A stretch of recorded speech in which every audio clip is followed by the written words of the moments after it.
నమస్తే, welcome to dot news. ఏపీలో ఎన్నికల వేళ రాజకీయం రసవత్తరంగా మారింది.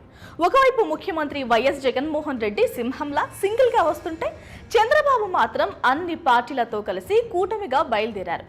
మరోవైపు చంద్రబాబు తనకు కంచుకోట అని చెప్పుకునే కుప్పంపైనే ఓటమి భయం పడుతోంది. ఈ నేపథ్యంలో కుప్పంపై చంద్రబాబు దృష్టి సారించారు. అందులో భాగంగా సోమవారం నుంచి 2 రోజుల పాటు కుప్పంలో పర్యటిస్తున్నారు బాబు. ఈ క్రమంలోనే మహిళలతో ముఖాముఖి నిర్వహించారు టీడీపీ అధినేత.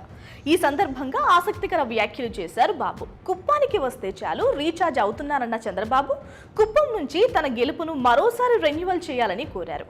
ఈ క్రమంలోనే తెలుగుదేశం పార్టీకి ఓటేస్తేనే ఇంట్లో మగవాళ్లకు తిండి పెట్టాలంటూ మహిళలకు చంద్రబాబు సూచించారు. ఒంటరిగా పోటీ చేసే ధైర్యం లేక దత్తపుత్రుడు పవన్ కళ్యాణ్ ని ఏపీకి అన్యాయం చేసిన బీజేపీని నమ్ముకున్న గెలిచే సత్తా లేదని గ్రహించిన చంద్రబాబు ఆడవాళ్ల ఓట్లే టార్గెట్ గా పెట్టుకుని వారిపై దృష్టి సారిస్తున్నారు. ఇప్పటికే మగవారు ఎవరు టీడీపీ జనసేన కూటమికి ఓటు వేయరు కనుక మహిళలతో మాట్లాడుతూ టీడీపీకి ఓటు వేయకుంటే మగవారికి తిండి పెట్టమని చెప్పండి అనే స్థాయికి దిగజారారు. ఇదిలా ఉంటే ముఖ్యమంత్రి కొడుకుగా పార్టీ జాతీయ ప్రధాన కార్యదర్శిగా ఉండి పోటీ చేసి మంగళగిరి ఓటమి పాలైన తన కుమారుడు లోకేష్ కి కూడా కోడలు అన్నం పెట్టడం లేదా అంటూ కార్యకర్తలే జోకులు వేసుకుంటున్నారు. చంద్రబాబు వ్యాఖ్యలపై పలువురు స్పందిస్తూ ఒకప్పుడు నామినేషన్ వేయడానికి కూడా ఆయన కుప్పం వెళ్లేవారు కాదు. చంద్రబాబు తరపున ఎవరో ఒకరు వెళ్లి నామినేషన్ వేసేవారు. చంద్రబాబు నాయుడు కుప్పం నుంచి 7 సార్లు ఎమ్మెల్యేగా గెలుపొందారు. పైగా 3 సార్లు ముఖ్యమంత్రిగా కూడా పనిచేశారు. కానీ ఏనాడు ఆయన కుప్పం అభివృద్ధి గురించి పట్టించుకోలేదు. కానీ వైఎస్ జగన్ సీఎం అయ్యాక కుప్పం అభివృద్ధిపై ప్రత్యేక దృష్టి సారించారు. కుప్పం అభివృద్ధికి భారీగా నిధులు కేటాయించారు. అంతేకాదు కుప్పాన్ని మున్సిపాలిటీగా మార్చడమే కాక నియోజకవర్గానికి revenue division, police sub division CM Jagan ఇచ్చారని అన్నారు.